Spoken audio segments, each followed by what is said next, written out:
અમદાવાદના દાણી લીમડા વિસ્તારમાં આવેલ દશરથ મુખીની ચાલીમાં છેલ્લા 4 મહિનાથી પીવાનું પાણી આવતું નથી અને જ્યાં આવે છે ત્યાં પાણી ગંદુ આવે છે, જેને લઈને આ ચાલીના રહીશોએ તંત્રના અધિકારીઓને લેખિત તેમજ મૌખિક રજૂઆતો કરી છતાં તંત્ર કોઈ જ કામ કરતું ન હોવાનું અહીંના નાગરિકોએ જણાવ્યું છે। ત્યારે એએમસીના અધિકારીઓ આવવા માટે બીમારીનું બહાનું કાઢીને સ્થળ ઉપર જતા નથી, ગોળ જવાબ આપીને માત્ર આશ્વાસન આપીને રવાના કરી દેતા હોવાનું સ્થાનિક લોકો દ્વારા જાણવા મળી રહ્યું છે। અમદાવાદના બહેરામપુરા વિસ્તારમાં આવેલ દશરથ મુખીની ચાલીમાં છેલ્લા 3 મહિનાથી પાણીનો કકળાટ શરૂ થયો છે, જેમાં એવું બન્યું છે કે 218માંથી 14 મકાન એવા છે કે જેમાં પાણી જ નથી આવતું અને આ લોકોએ અધિકારીઓને વારંવાર રજૂઆત લેખિત ને મૌખિક કરી છે, છતાં પણ અધિકારીઓ સાંભળવા તૈયાર નથી। એક અધિકારી તો વળી નવી જ કેસેટ વગાડે છે કે ભાઈ અમારી બદલી થવાની છે, એટલે અરે મારે હું રિટાયર થવાનો છું એટલે હું તમારે ત્યાં ના આવી શકું। આ તો પહેલી વખત સાંભળવા મળ્યું કે કોઈ આવું બહાનું કાઢે છે, છતાં પણ આપણે અહીંના સ્થાનિક નાગરિકો છે તેમના દ્વારા જાણવાનો પ્રયત્ન કરીએ કે તેઓ શું કહેવા માગે છે। બેન, તમે શું કહેવા માગશો? આ જે પાણી નથી આવતું છેલ્લા 4 મહિનાથી, કેમ નથી આવતું, એને માટે તમે શું કર્યું, કેવી કાર્યવાહી કરી, કોને કોને અરજીઓ કરી તે જણાવો।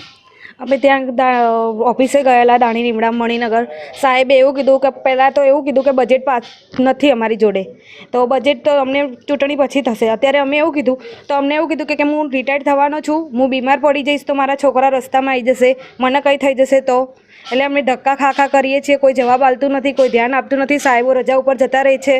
અને અત્યારે ગયા તો અરજીવાળો કે સાહેબ જતો રહ્યો છે, પહેલાં ફોન કરીએ તો ફોનનો જવાબ આપતા નથી કોઈ, અને ફોન ઉપાડવાનો કે મેસેજ કરો, આ એડ્રેસ મોકલો, પાણીનું મોકલો, વિડીયો મોકલો, અમે બધું મોકલીએ છીએ પણ તો બી છતાં ધ્યાન આપતા નથી એ લોકો। તમને કયા સાહેબે એવું કીધું કે હું બહાર નીકળીશ તો માદો પડી જઈશ? મલિક ઠક્કર સાહેબે, કટારિયા સાહેબે એવું કહ્યું? હા, કટારિયા સાહેબે એવું કહ્યું। 2 દિવસ પહેલાં અમે લોકો ગયા હતા ત્યારે અમને એવું કીધું કે હું બીમાર પડી જઈશ તો મારા છોકરાઓ રસ્તામાં આવી જશે તો મને કંઈ થઈ જશે તો, એના કારણે કે 30 તારીખ પછી નવો સાહેબ આવો એ ધ્યાન આલશે તમારું, કે અત્યારે હું કંઈ નહીં આલું અને આવીશ કે ખાડા ખોદીને કે જતા રહે છે, કોઈ ધ્યાન આલતા નથી, કોઈ સાહેબ જોવા આવતા નથી, કોઈ પણ ખાલી કે હા અમે કરી દીધું એવી રીતે જ વાત કરે છે અમારી જોડે। તમારા જે 14 મકાનોમાં પાણીની સમસ્યા ઊભી થઈ છે, બરાબર? 14 મકાનવાળા વેરો કમ્પ્લીટ ભરે છે? હા, વેરો કમ્પ્લીટ ભરે છે, તેમ છતાં પરિસ્થિતિ તેમ છતાં પરિસ્થિતિ આવી જ છે। આવી રીતે તો ખાસ આ તો 6 મહિના વર્ષ, આ દિવાળી નહીં ને આવતી દિવાળીએ પણ અમે અરજી આપી હતી, કેટલી વાર આવી રીતે ખાડા ખોદીને જતા રહે કે કોઈ ખોદવા નથી દેતું, તો અમે એવું કીધું કે સાહેબ તમે કમ્પ્લેન, તમે પોલીસની ગાડી બોલાવો ને, આગળવાળા ના ખોદવા દે તો પોલીસની ગાડી તમે બોલાવી શકો છો। આ તો કે તમારી ઉપર કે તમારે કરવાનું હોય, તમારે આજે ઝઘડા કરો, તમે આજુબાજુવાળા જોડે રહેવાનું, તમારે સારું બનવું છે, એના કારણે કે તમારે સંબંધ સાચવવા માટે તમે મને ફોર્સ કરો છો। મેં કીધું સાહેબ તમે પોલીસની ગાડી બોલાવી દો, તમે આવી રીતે કમ્પ્લેન કરી શકો કે સાહેબ કે આવી રીતે કોઈ ખાડો નથી, પણ કેમ કે ના પાડવા દે, આ સરકારી છે તો પાડવા ના દે અમને। મને એ સમજાવો તમે, એક પાણી સવારે આવે છે એમાં પણ કંઈક ગંદુ આવે છે એવું જાણવા મળ્યું છે? સવારમાં રોજ ગટરનું જ પાણી આવે છે, એમાં ગંદી જ વાસ આવતી હોય છે, એમાંથી લગભગ 15-20 મિનિટ જેવું તો ગંદુ જ પાણી આવે છે, તે ઘરે આ જ પ્રોબ્લેમ છે સર।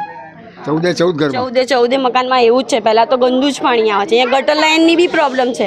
અમુક અધિકારીઓ તો અમે ફોન કરીએ તો સાહેબ બ્લોક જ કરી દે છે, નંબર બ્લેક લિસ્ટમાં નાખી દે છે નંબર અમારા, તો અમારે કામ નથી કરવું, કામ નથી જ કરવું, કામ ખોટા બજેટો પાસ કરીને પૈસા જ લેવા છે એમ, પણ કામ કરવું જ નહીં। આ ખાડા ખોદીએ કેટલો ટાઈમ થયો, અમારે 12 બચ્ચા છે, ખાડામાં પડી જશે તો કોણ જવાબદારી લેશે?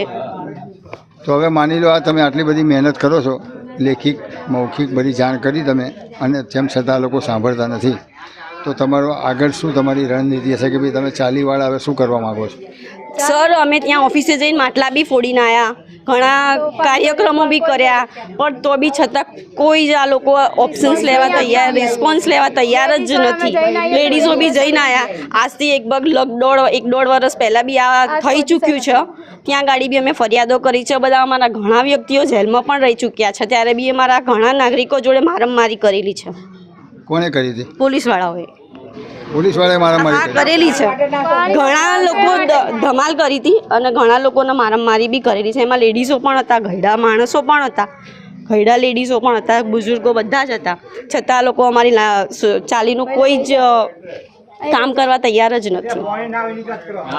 ગંભીર સમસ્યા છે દર્શક મિત્રો, કારણ કે આ લોકો 4 મહિનાથી જજુમી રહ્યા છે, વારંવાર રજૂઆતો કરી. અધિકારીઓ તો બહુ વાત જ એવી કરે છે કે હું બહાર નીકળું તો માંદો થઈ જઉં, હું રિટાયર થવાનો છું. અરે ભાઈ, જ્યાંથી રિટાયર થયા તો નથી ને, તે રિટાયર થાવ પહેલાં સારું કામ કરીને જાઓ ને, તો આ લોકો તમને યાદ બી કરશે કે ચલો ભાઈ સાહેબ જતાં જતાં અમારું એક ગંભીર જે મુદ્દો હતો એનું નિરાકરણ કરી ગયા છે. તમારે કામ બી નથી કરવું, ઉપરથી આ લોકોને હેરાન કરવા છે. હવે આ લોકો પડોશીઓ જોડે થોડો સંબંધ બગાડે?